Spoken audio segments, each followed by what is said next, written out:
বাংলাদেশ ক্রিকেটে অনেক কিছু বদলে যায়। শুধু বদলায় না একটা জিনিস। মাহমুদুল্লাহ রিয়াদ দলকে ম্যাচ হারাবেন। দলকে জেতানোর মতো অবস্থায় থেকে হারাবেন। রিয়াদ একা আর কত ম্যাচ জেতাবেন? এইটা বাংলাদেশ ক্রিকেটের সবচেয়ে বড় ভুল মিথগুলার একটা, যা আমি টাইম এন্ড এগেইন বলে আসছি যে রিয়াদ একা যত ম্যাচ জিতিয়েছেন তার চেয়ে অনেক বেশি ম্যাচ তিনি একা হারিয়েছেন। হ্যাঁ, যেই পজিশনে তিনি ব্যাটিং করেন কিছু, কিছু ম্যাচ তো জেতাবেনই। এইবারের বিপিএলেও আমরা দেখতে পারি যে রিয়াদ কিছু ম্যাচ দলকে জিতিয়েছেন, ২-১ টা ম্যাচ হতে পারে। কিন্তু তার চেয়ে বেশি ম্যাচ তিনি হারিয়েছেন, হারাচ্ছেন, হারাবেন। এইবারের বিপিএলও তিনি তার নিজের সেই খাতাটা খুলে ফেললেন। রংপুর রাইডার্সকে আজকের এই ম্যাচটাতে রাজশাহী ওয়ারিয়র্সের কাছে সুপার ওভারে গিয়ে যে হেরে গেল, সেইখানটাতে মাহমুদুল্লাহ রিয়াদের অবদানটাকে রাজশাহী ওয়ারিয়র্স অন্ততপক্ষে খাটো করে দেখবে না কোনোভাবেই। ম্যাচ কি হয়েছে না হয়েছে অনেক আলোচনার জায়গা রয়েছে। সুপার ওভারে ম্যাচ গিয়েছে, ম্যাচ টাই করেছেন রিপন মণ্ডল, অসাধারণ বোলিং করেছেন। রাজশাহী ওয়ারিয়র্সের জয়ের নায়ক তিনি। সবই ঠিক আছে, সবই সত্যি কথা।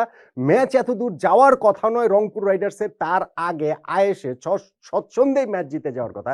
এগুলোর কোনোটাই মিথ্যা নয়।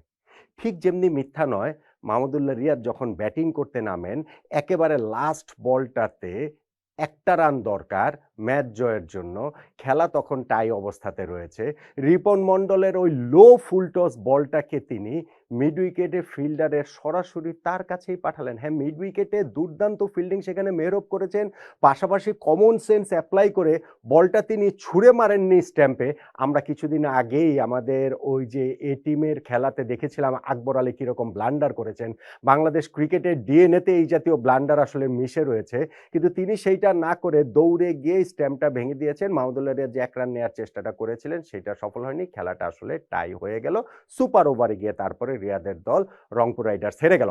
এখন আপনি বলতে পারেন যে না, রিয়াদ যেই শটটা মানে রিপন মণ্ডল যেই বলটা করেছিলেন সেই বলটা তো ভালোই ছিল। খারাপ বল ছিল আমি তা বলব না। কিন্তু এন্ড অফ দ্য ডে সেটা তো ফুল টস হয়ে গিয়েছিল রে ভাই। এখন বলতে পারেন যে রিয়াদ যেই শটটা খেলেছেন, শর্ট মিড উইকেট ফিল্ডারের যদি ২ হাতে এদিক ওদিক দিয়ে যেত তাহলেই তো সেইটা জয়সূচক রান হয়ে যেত। হ্যাঁ, হয়ে যেত, সেটা তো তিনি করতে পারেননি। বলতে পারেন যে ফিল্ডার মেহরব ওইরকম দুর্দান্ত ফিল্ডিং না করলে রিয়াদ তো জয়ের নায়ক হয়ে যেতে। হ্যাঁ ভাই, ওই ফিল্ডার বোলার তারা নিজেদের কাজটা করতে পেরেছে। মাহমুদুল্লাহ রিয়াদ সেই জিনিসটা পারেনি।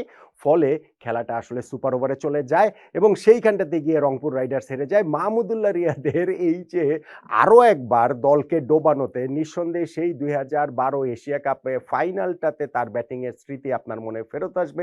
যদি বাংলাদেশ ক্রিকেটের আপনি একনিষ্ঠ অনুসারী হন তাহলে ২০১৬ বেঙ্গালুরুতে ভারতের কাছে সেই দুঃসহ স্মৃতি ফিরে আসা উচিত এবং আমাদের ২০২৪ টি-20 ওয়ার্ল্ড কাপে যখন আমাদের ১৯ বলে ৪৩ রান প্রয়োজন সেমিফাইনালে যাওয়ার ক্ষেত্রে, সেই সময় একেবারে ৬ বলের মধ্যে ৫ টা যে রিয়াদ ডট দিলেন এবং সেই ৫ টার মধ্যে মোটামুটি ৪ টাতে ডেড ব্যাটে ডিফেন্স করে ডট দিলেন, সেই স্মৃতি আপনার মনে আসতে বাধ্য।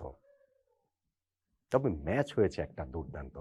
রংপুর রাইডার্স এবং রাজশাহী ওয়ারিয়র্স এইবারের টুর্নামেন্ট শুরু হওয়ার আগে নট আউট মানে আমি যে একটা ফেভারিট র‍্যাঙ্কিং করেছিলাম সেখানে ১ নাম্বার ২ নাম্বারে এই ২ টা দলকেই রেখেছিলাম এবং এই ২ টা দলের লড়াইটা হলো জম্পেশ জমজমাট।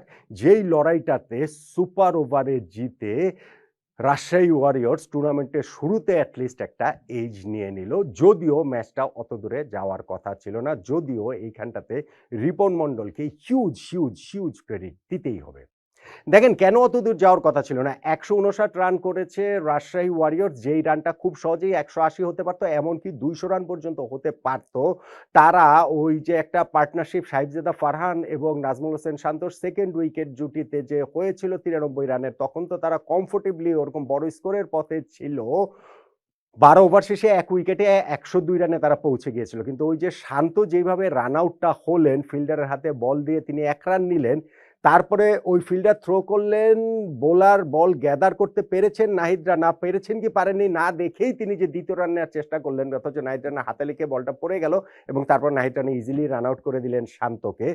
ওইটা একটা টার্নিং পয়েন্ট নিঃসন্দেহে। কেননা এরপরে এই ৩০ বলে ৪১ রান করা শান্ত আউট হওয়ার পরে রাজশাহীর ইনিংসটা কলাপস করেছে। এরপরে আর কেউই আসলে সেভাবে ভালো করতে পারেনি। সাহেবজাদা ফারহান তিনিও ওই যে 50 পর আউট হয়ে গেলেন। মুশফিকুর রহিম, ইয়াসির আলী চৌধুরী, রাব্বি কারো ব্যাট থেকে রান আসেনি। ফলে তারা ১৫৯ রানে আটকে গেছে এবং সেই রান তারা করতে নেমে রংপুর রাইডার্স খুবই কমফোর্টেবল জায়গাতে ছিল। এতটাই যে ১৫ ওভার শেষে তারা ১ উইকেটে ১২২ রানে ছিল। শেষ ৫ ওভার অর্থাৎ ৩০ বলে তাদের ৩৮ রান প্রয়োজন ছিল। হাতে তাদের ৯ উইকেট। এখান থেকে কোন দল ম্যাচ হারে নাকি রে ভাই? হ্যাঁ, তারপরে 50 করা তাওহিদ হৃদয় না হয় আউটই হয়ে গেলেন। তারপরেও তো ৩ ওভারে দরকার ছিল ২২ রান, হাতে ৮ উইকেট। হারে নাকি ভাই কোন দল ম্যাচ? হ্যাঁ, কাইল মায়ার্সও ওইখানটাতে আউট হয়ে গেলেন। তারপরেও তো ১৯ নাম্বার ওভারটাতে তারা ১৩ রান নিল। লাস্ট ওভারটাতে তাদের আর ৭ রান প্রয়োজন জয়ের জন্য। হাতে রয়েছে ৭ উইকেট।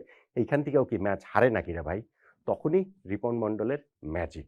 রিপন মন্ডল সাম্প্রতিক সময়ে বাংলাদেশ ক্রিকেটে মোটামুটি একটা বৈপ্লবিক ব্যাপার নিয়ে এসেছেন সুপার ডেথ ওভারগুলোতে তার ওই সুপার বোলিং এর কারণে, যেইটা আমরা এই বাংলাদেশ এ দলের হয়ে সাম্প্রতিক সময়ে দেখেছি এবং এই বিপিএলও তার সেই ঝলকটা দেখতে পাচ্ছি। এই দিন নিজের প্রথম ৩ ওভারে তিনি ৩৭ রান দিয়েছিলেন, খুব ভালো বোলিং করতে পারছিলেন না, কিন্তু ওই লাস্ট ওভারটাতে যখন তিনি মাত্র ৬ রান ডিফেন্ড করতে নেমেছেন, প্রতিপক্ষের জয়ের জন্য ৭ রান প্রয়োজন, ওই ওভারটা তিনি করলেন একটা ম্যাজিক্যাল ওভার। একেবারে মুস্তাফিজের মতো ধরেন একটা ওভার তিনি করেছেন। প্রথম বলটাতে ওয়াইড একটা বলে খুশদিল শাহ চেজ করতে নেমে তিনি ওইখানটাতে বাউন্ডারি লাইনে ক্যাচ দিয়ে আউট হয়ে গেলেন। নুরুল হাসান সোহান নামলেন, নেমেই প্রথম বলে তিনি বাউন্ডারি মারলেন। তারপরে হচ্ছে গিয়ে এরপরে গিয়েও ম্যাচটা সহজ করে ফেলেছিলেন, ২ রান নিয়েছেন, তারপরে ডট দিয়েছেন।